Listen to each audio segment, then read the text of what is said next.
Hello friends, હવે આજે એકમ અને માપનોમાં આપણે એકમ પદ્ધતિ અને એનામાં જે મૂળભૂત રાશિ અને પૂરક રાશિ હતી અને એના એકમો શું હતા, એની સંજ્ઞા શું હતી, એ બધી આપણે વાત કરી ચૂક્યા છે. હવે એકમ અને માપનોમાં લંબાઈનું માપન, પછી દળનું માપન અને સમયનું માપન કેવી રીતે કરીએ, તો પહેલાં આપણે લંબાઈનું માપન કેવી રીતે કરીશું એની વાત કરીએ. તો હવે તમારે કોઈ પણ વસ્તુ માપવી હશે તો તમે એના માટે માપવા માટે કોઈ વસ્તુની જરૂર પડે, એટલે કે દરેક વસ્તુ એટલે કે 10ની 2 ઘાત સુધી હોય, એટલે કે 100 સેન્ટીમીટર સુધીની વસ્તુ કે એવી કોઈ વસ્તુ હશે તો તમે માપપટ્ટીથી માપી શકો છો. પણ હવે અલગ અલગ છે. તો 10ની 10 ઘાત મીટરથી 10ની ઓછા 8 ઘાત મીટર સુધી, એટલે કે આ તો બહુ વધારે થઈ ગયું ને. તો 10ની ઓછા 8 10 ઘાતથી 10ની ઓછા 8 ઘાત મીટર સુધીની વસ્તુ માપવા માટે માઇક્રોસ્કોપનો ઉપયોગ થાય છે. 10ની ઓછા 5 ઘાત જેટલી સૂક્ષ્મ લંબાઈના માપન માટે આપણે માઇક્રોમીટર સ્ક્રુગેજ અથવા તો સ્ફેરોમીટરનો ઉપયોગ કરીએ છીએ. તેવી જ રીતે 10ની ઓછા 4 ઘાત જેવી મીટર જેટલી વસ્તુના માપન માટે વર્નિયર કેલિપર્સનો ઉપયોગ કરવામાં આવે છે. તેવી જ રીતે 10ની ઓછા 3 ઘાત મીટરથી 10ની 2 ઘાત મીટર સુધીના વસ્તુના માપન માટે તમારે માપપટ્ટીથી માપી શકો છો. એટલે કે હમણાં તમને સૂક્ષ્મથી 10ની 2 ઘાત મીટર સુધીના, એટલે કે 10ની ઓછા 10 ઘાતથી 10ની 2 ઘાત મીટર સુધીની માપન માટે તમે માઇક્રોમીટર સ્ક્રુગેજ, પછી માઇક્રોસ્કોપ, સ્ફેરોમીટર, વર્નિયર અને માપપટ્ટી, આ વસ્તુનો ઉપયોગ કરીને તમે લંબાઈનું માપન કરી શકો છો. હવે લંબાઈનું માપન આ રીતે તો કરી શકો છો, પણ હવે તમે અહીંયા બેઠા છો અને અહીંયાથી એટલે કે પૃથ્વી પરથી તમારે ગ્રહનું માપન કરવું હશે, એટલે કે દૂરની વસ્તુનું મોટા અંતરનું માપન કરવા માટે તમારે શું અને કેવી રીતે કરીશું એ જોઈએ. તો પહેલાં તો આપણે દ્રષ્ટિ સ્થાન ભેદની રીત સમજી લઈએ કે દ્રષ્ટિ સ્થાન ભેદની રીત શું છે. તો દ્રષ્ટિ સ્થાન ભેદની રીતમાં હું તમને પહેલાં એક ઉદાહરણ આપીને દ્રષ્ટિ સ્થાન ભેદની રીત સમજાવું છું.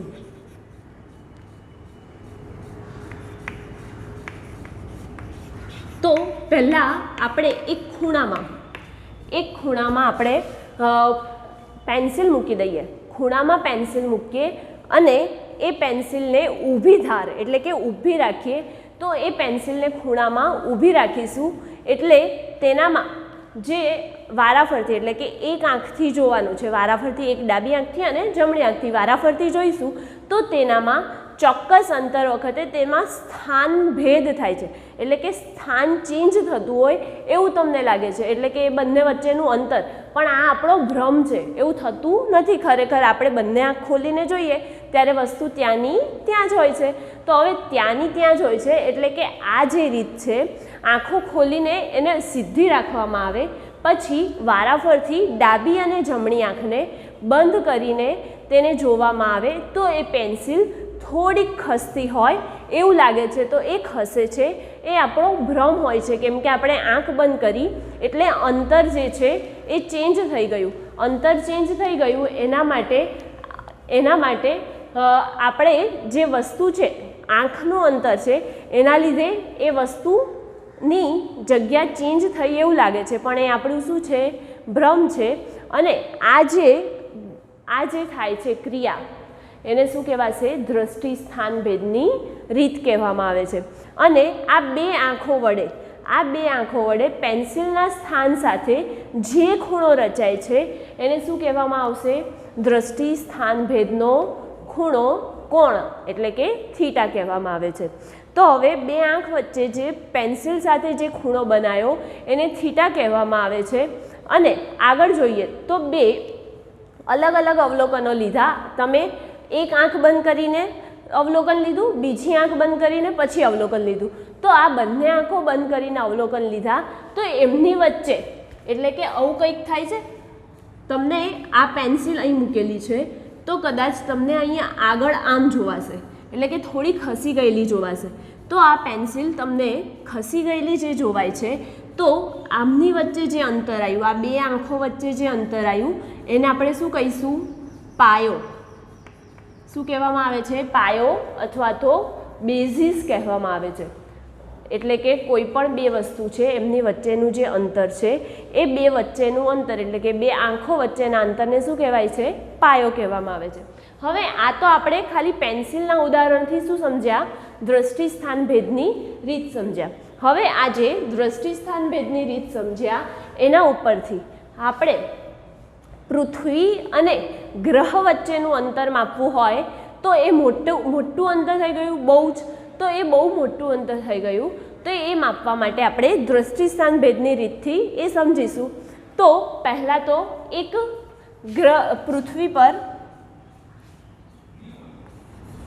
પૃથ્વીથી ગ્રહ વચ્ચેનું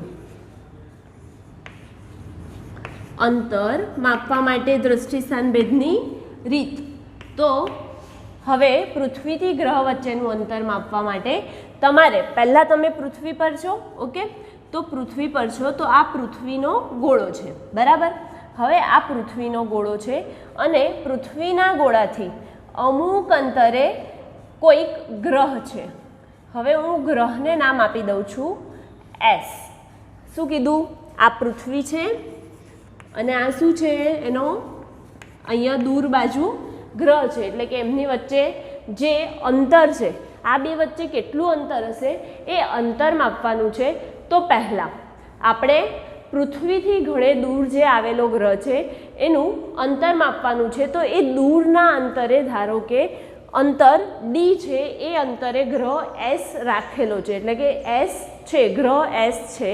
તો હવે પૃથ્વીના બે જુદા જુદા આ પૃથ્વી છે તો પૃથ્વીનો એટલો આ શું થઈ ગયો? પૃથ્વીનો વ્યાસ થઈ ગયો. તમને ખબર છે કોઈ પણ વસ્તુ વર્તુળાકાર હોય તો આખો જે એનો હશે એને શું કહેવાશે? એનો વ્યાસ. એટલે કે પૃથ્વીના બે અલગ અલગ બિંદુઓથી આપણે અંતર માપવાનું છે. કેમ કે આપણે જોયું હતું કે દ્રષ્ટિ સ્થાન ભેદની રીતમાં આપણે એક આંખ બંધ કરીને જોતા હતા તો બીજી આંખ બાજુ એટલે કે એ વસ્તુ છે ખસતી જોવાતી હતી થોડી. તો હવે આમાં એવી જ રીતે પહેલાં એથી અંતર એટલે કે પૃથ્વીના વ્યાસાંતે એ બિંદુથી અંતર લેવામાં આવે. તો આ એ બિંદુથી અંતર લેવામાં આવે તો આ અહીંયા ડી જોવાય છે, બરાબર. અને હવે જો બી બિંદુથી એટલે કે પૃથ્વીના વ્યાસાંતે બી બિંદુથી અવલોકન લેવામાં આવે તો આ શું થઈ ગયું? અહીં પણ આ બંને અંતર શું છે? ડી એટલે કે સરખા છે. એટલે આ જે છે એ એસથી આ બંનેનું શું છે? પૃથ્વીથી ગ્રહ વચ્ચેનું અંતર છે. અને આને મેં શું કીધું તમને? કે વ્યાસ છે. એ બી એનો કોનો છે? પૃથ્વીનો વ્યાસ છે. તો એ પૃથ્વીનો વ્યાસ છે તો ધારો કે હું એને બીથી દર્શાવી દઉં છું. શેનાથી? બીથી દર્શાવી દઉં. તો હવે પૃથ્વીના વ્યાસાંતે એટલે કે પૃથ્વીના વ્યાસ જોડેથી જે એબી સપાટીથી એ ખૂણો બનાવે છે અમુક અંતર પછી ગ્રહ પાસે, એ ખૂણાને હું નામ આપી દઉં છું થીટા. હવે આ ખૂણો થીટા બને છે તો એબી સપાટી એટલે કે આપણે સમતલ કોણ ભણી ગયા આગળ, તો સમતલ કોણ ભણી ગયા તો એના માટે આપણે જોયું હતું કે થીટા બરાબર શું થાય. પહેલાં તો આપણે અહીંયાથી જોઈએ છે તો એ એસ અને બી એસ બંને વચ્ચેનું અંતર કેવું છે? સરખું છે. તો હું અહીંયા લખી કાઢું છું એ એસ બરાબર બી એસ બરાબર શું થઈ ગયું? ડી. હવે આ જે વ્યાસ છે એ કેટલો મેં ધાર્યો છે? એ બી બરાબર શું ધાર્યું છે? બી ધાર્યું છે, બરાબર. હવે આ જે અંતર છે અને એ વ્યાસના લીધે ગ્રહ પાસે જે કોણ બનાવે છે એ કોણ એ એસ બી, ખૂણો એ એસ બી બરાબર શું છે? થીટા છે. હવે આ એ એસ બી એ થીટા છે. તો આપણે સમતલ કોણ ભણી ગયા, મેં હમણાં જ વાત કરી. તો સમતલ કોણ ભણી ગયા હતા તો સમતલ કોણનું શું હતું સૂત્ર? સમતલ કોણ બરાબર એને શેનાથી દર્શાવતા હતા? થીટાથી. તો શું આવશે? ચાપ છેદમાં ત્રિજ્યા. હવે ચાપ છેદમાં ત્રિજ્યા આવે એટલે થીટા બરાબર શું થઈ ગયું? ચાપ શું છે? આ ચાપ કહેવાશે. તો આ ચાપ છે એટલે ચાપ શું છે AB છે તો AB ચાપ અને એની ત્રિજ્યા કેટલી થઈ ગઈ અહીંયાથી અહીંયા જે છે એ કોઈ બિંદુથી આગળની ગ્રહ પાસેની ત્રિજ્યા એટલે કે એને શું લઈશું AS અથવા BS કંઈ પણ લઈ શકો છો AS લઈ લઉં છું તો થીટા બરાબર ABની વેલ્યુ શું છે B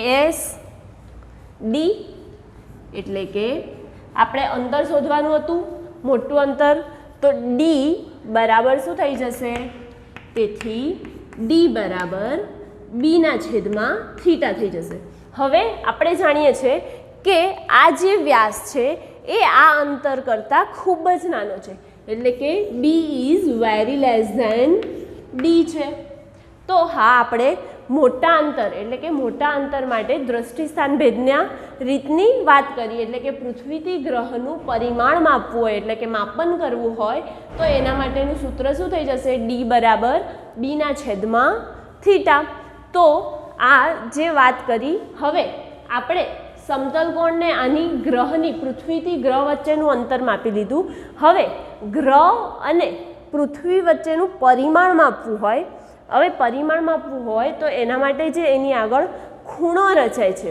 એ જોવું છે તો એ પરિમાણ માપવું હોય તો એની આગળ જે ખૂણો રચાય છે એને ગ્રહનું પરિમાણનું માપન હવે આપણે શું લઈએ છીએ ગ્રહનું પરિમાણનું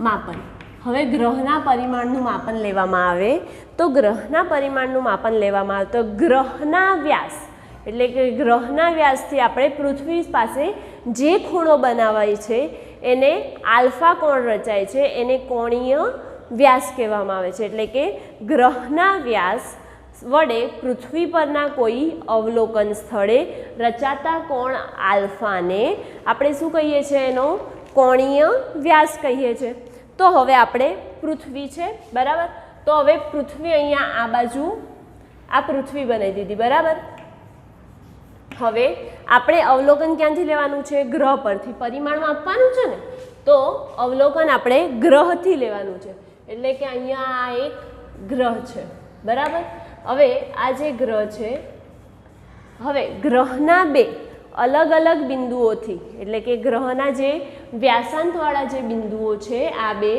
એમનાથી જો અલગ અલગ જગ્યાએ માઇક્રોસ્કોપ મૂકવામાં આવે એટલે કે ટેલિસ્કોપ મૂકવામાં આવે અને આ ટેલિસ્કોપથી જે પૃથ્વી પર ખૂણો રચાય છે એ ખૂણોને શું કહીશું અહીં જે ખૂણો રચાય છે એને શું કહીશું આલ્ફા કોણ બરાબર ગ્રહના બે અલગ અલગ બિંદુઓ ગ્રહના બે અલગ અલગ બિંદુઓ પર આપણે ટેલિસ્કોપ મૂકીને તેનું અવલોકન લેવામાં આવે પૃથ્વીનું તો એના જોડે જે ખૂણો રચાય છે એને આલ્ફા કહીશું અને તેને ગ્રહનો કોણીય વ્યાસ કહેવામાં આવે છે તો હવે આપણે લઈએ જે ખૂણો રચાય છે એ અને આમની વચ્ચેનું આ ધારો કે વ્યાસ શું છે ગ્રહનો વ્યાસ ધારો કે ગ્રહનો વ્યાસ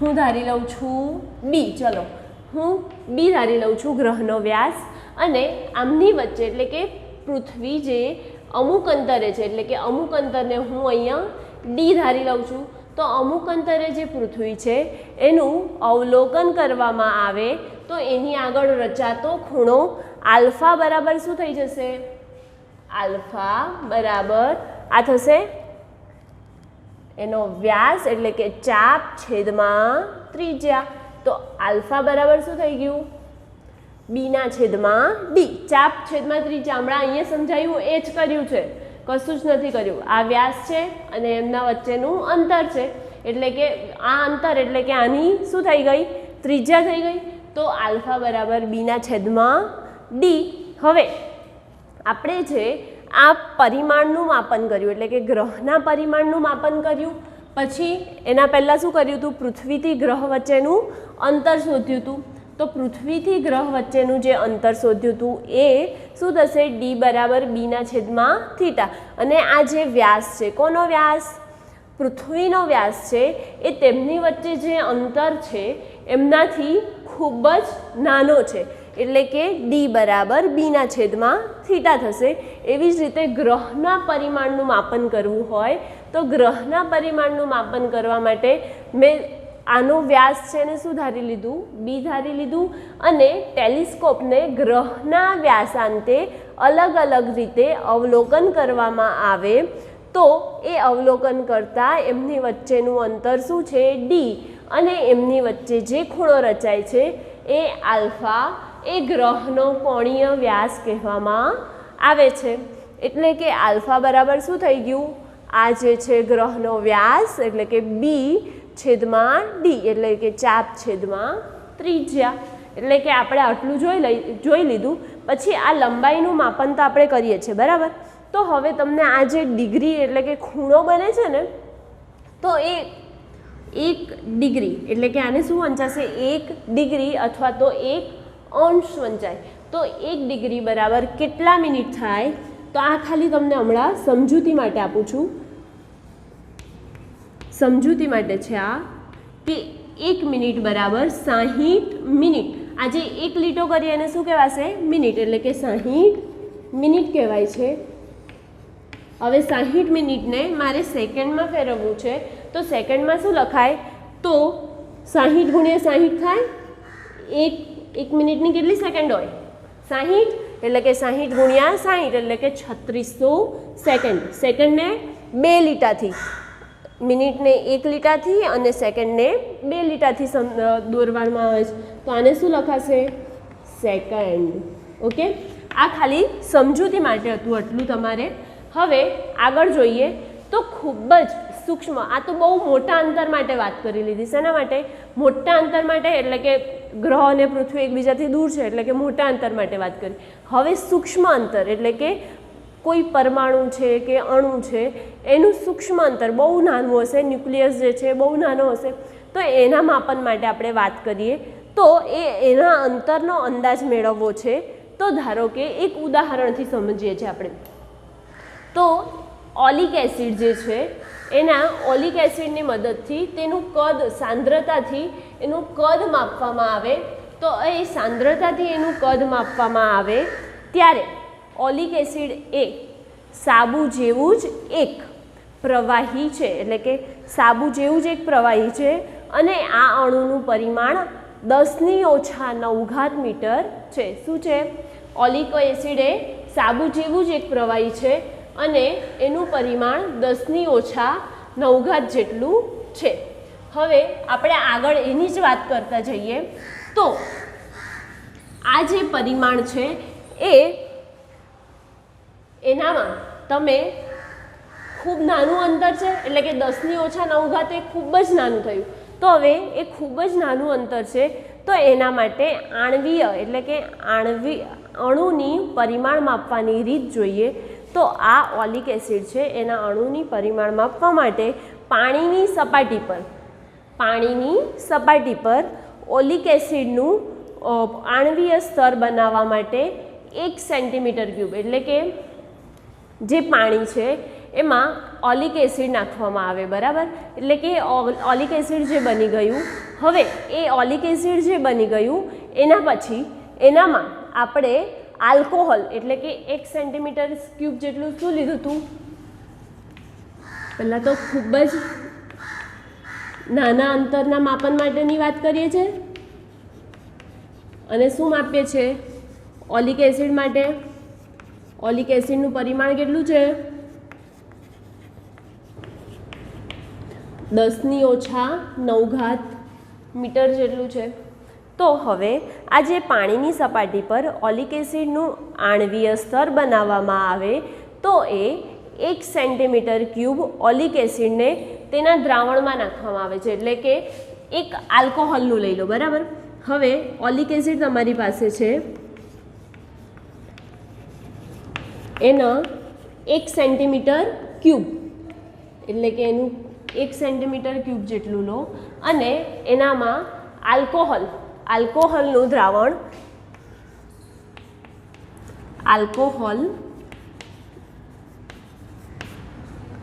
આલ્કોહોલમાં નાખવાનું છે. કેટલું? 1 સેન્ટીમીટર ક્યુબ જેટલું નાખવાનું છે ઓલિક એસિડ. તો આ ધારો કે 19 સેન્ટીમીટર ક્યુબ છે, તો હવે એનામાં નાખીશું, એટલે કે ટોટલ કેટલું થઈ જશે? આ દ્રાવણ જે બન્યું ઓલિક એસિડ અને આલ્કોહોલનું જે દ્રાવણ બન્યું એ શું કહેવાશે? 20 સેન્ટીમીટર ક્યુબ. આ જ પ્રક્રિયા ફરીથી, એટલે કે આ જ પ્રક્રિયા ફરીથી 1 સેન્ટીમીટર ક્યુબ આ જ દ્રાવણમાંથી, આ જે 20 સેન્ટીમીટર ક્યુબ હતું, બરાબર, હવે આ જે 20 સેન્ટીમીટર ક્યુબ હતું એમાંથી 1 સેન્ટીમીટર ક્યુબ દ્રાવણ કાઢવામાં આવે અને ફરીથી આલ્કોહોલમાં નાખવામાં આવે. એટલે કે આ જે 1 સેન્ટીમીટર ક્યુબનું છે દ્રાવણ, એ દ્રાવણ શેમાં નાખવામાં આવે? ફરીથી આલ્કોહોલમાં નાખવામાં આવે. તો એ ફરીથી એવું જ દ્રાવણ બનાવે છે. એટલે કે આ ઓલિક એસિડનું પ્રતિ સેન્ટીમીટર ક્યુબ કેટલું થઈ જશે? ઓલિક એસિડ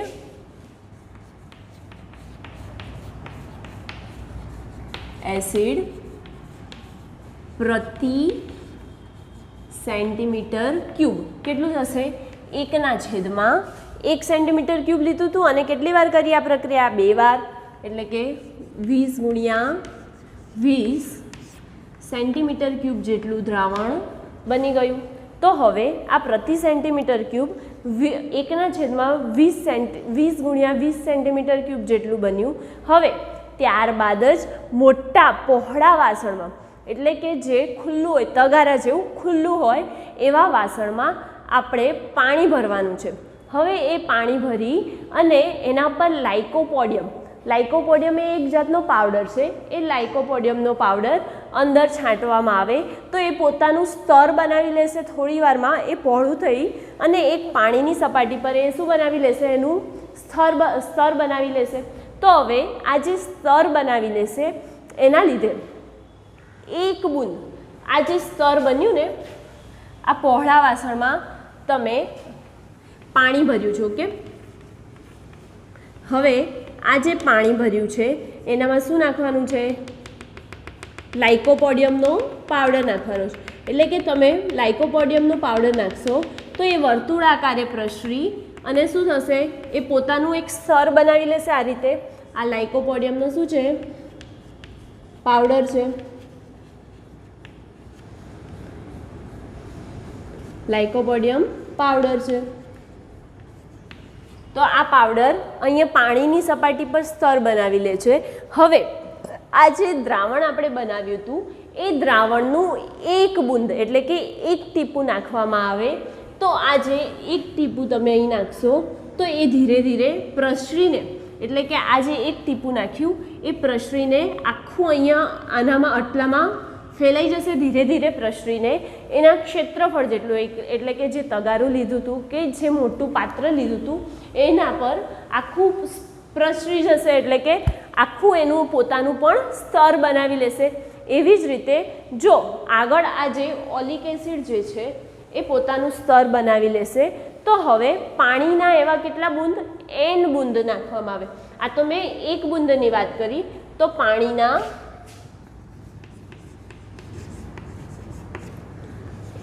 n બૂંદ નાખવામાં આવે. તો હવે આ પાણીના તમે n બૂંદ નાખશો તો એ કેટલું થઈ જશે? બહુ બધા બૂંદ થઈ ગયા, બરાબર. એક બૂંદ માટે આટલું હતું. તો હવે n બૂંદ માટે ધારો કે આ પહેલાં આનું કદ લઈ લઈએ, બરાબર. તો પાણીના n બૂંદ નાખતા પહેલાં આપણે પ્રારંભિક કદ ધારો કે શું છે? પ્રારંભિક કદ ધારો કે v. પ્રારંભિક કદ ધારો કે 20 સેન્ટીમીટર ક્યુબ છે. તો n બૂંદ નાખતા કેટલું થઈ જશે? n બૂંદ નાખતા કોનું દ્રાવણ? ઓલિક એસિડનું જે બનાવ્યું હતું ને એ n બૂંદ નાખવામાં આવે તો કેટલું થઈ જશે? એના ગુણ્યા જેટલું, એટલે કે nv સેન્ટીમીટર ક્યુબ જેટલું થશે. હવે nv સેન્ટીમીટર ક્યુબ જેટલું થયું તો હવે દ્રાવણમાં ઓલિક એસિડનું કદ શું થશે? દ્રાવણમાં આ જે દ્રાવણ બન્યું હતું ને આ દ્રાવણમાં ઓલિક એસિડ નું કદ જોઈએ તો કેટલું થઈ જશે? જે આ કદ હતું n બુંદનું કદ હતું એ એના ગુણ્યા એની સાંદ્રતા. તો આની સાંદ્રતા કેટલી કાઢી હતી આપણે? કાઢી હતી ને 1/20 ગુણ્યા 20 એની સાંદ્રતા કાઢી હતી. તો NV શું થશે? NV ના છેદમાં 1/20 ગુણ્યા 20 સેન્ટીમીટર ક્યુબ. બરાબર. હવે આ જે બન્યું એ ખાલી શું થયું? દ્રાવણમાં ઓલિક એસિડનું કદ થયું. હવે આ કોઈ ચોક્કસ આટલી જાડાઈ ધરાવતું હશે તો એની જાડાઈ શોધવી હોય તો પાતળા સ્તરનું કદ છેદમાં આ જે છે પાત્ર લીધું હતું એનું ક્ષેત્રફળ. તો જાડાઈ શોધવી છે. કોની જાડાઈ? જે સ્તર બન્યું હતું ને એની જાડાઈ ધારો કે શોધવી છે તો એની જાડાઈ શોધવી છે તો ટી થશે. બરાબર. તો હવે હું એને ટીથી દર્શાવીશ. તો પાતળા સ્તરનું કદ એટલે કે ઓલિક એસિડનું જે કદ બન્યું હતું એ, તો પાતળા સ્તરનું કદ છેદમાં એનું શું થશે? આ જે પાત્ર હતું એનું આખું ક્ષેત્રફળ. બરાબર. તો પાતળા સ્તરનું કદ કેટલું છે? NV ગુણ્યા 1/20 ગુણ્યા 20 છે અને ભાગ્યા શું છે એનું ક્ષેત્રફળ. એટલે આ શું આવ્યું? NV ના છેદમાં A ગુણ્યા 20 ગુણ્યા 20 સેન્ટીમીટર. એની જાડાઈ શેમાં માપશો? સેન્ટીમીટર ક્યુબ હતું એટલે કે એની જાડાઈ સેન્ટીમીટરમાં આવી. એટલે કે એની જાડાઈ આપણે મેળવી લીધી. એટલે કે જે પરિમાણ ધરાવે છે એટલે કે જે એનો વ્યાસ છે એ કેટલો થયો? 10⁹ જેટલો હોય છે. એનું પરિમાણ કેટલું હોય છે? ઓલિક એસિડમાં 10⁹ ક્રમનું જોવા મળે છે.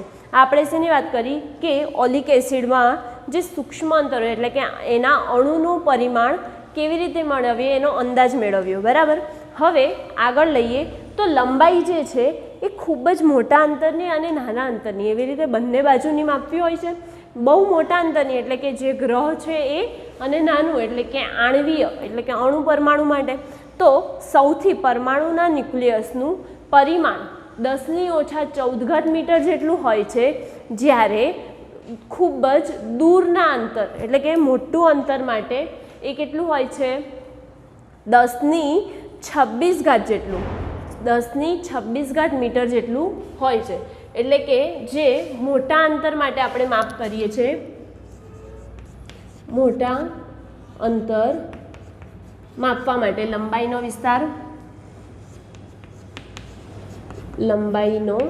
વિસ્તાર એટલે કે ધારો કે પૃથ્વી પરથી તારાનું અંતર કે વિશ્વમાંથી કોઈ પણ જગ્યાનું બ્રહ્માંડમાં જે તારા કે જે પણ છે એનું અંતર માપવું હોય તો એ કેટલા ક્રમનું છે? 10⁻26 મીટરના ક્રમનું હોય છે.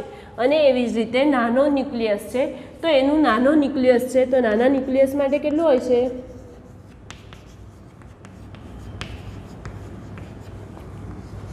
માટે અંતર કેટલું હોય છે? 10ની મેં કીધું હમણાં 10⁻14 મીટરના ક્રમનું હોય છે. બરાબર.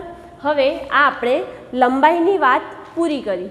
એવી જ રીતે લંબાઈના બીજાના જેવી રીતે કે ફર્મી છે, પછી મેગામીટર, માઇક્રોમીટર, નેનોમીટર, એંગસ્ટ્રોમ, આ બધા આપણે જે છે એ દરેકના અલગ અલગ એની ઘાતના પ્રમાણે એની લંબાઈનો વિસ્તાર હોય છે. હવે આગળ દળનું માપન અને સમયનું માપન એ આના પછી આપણે જ્યારે મળીશું ત્યારે જોઈશું.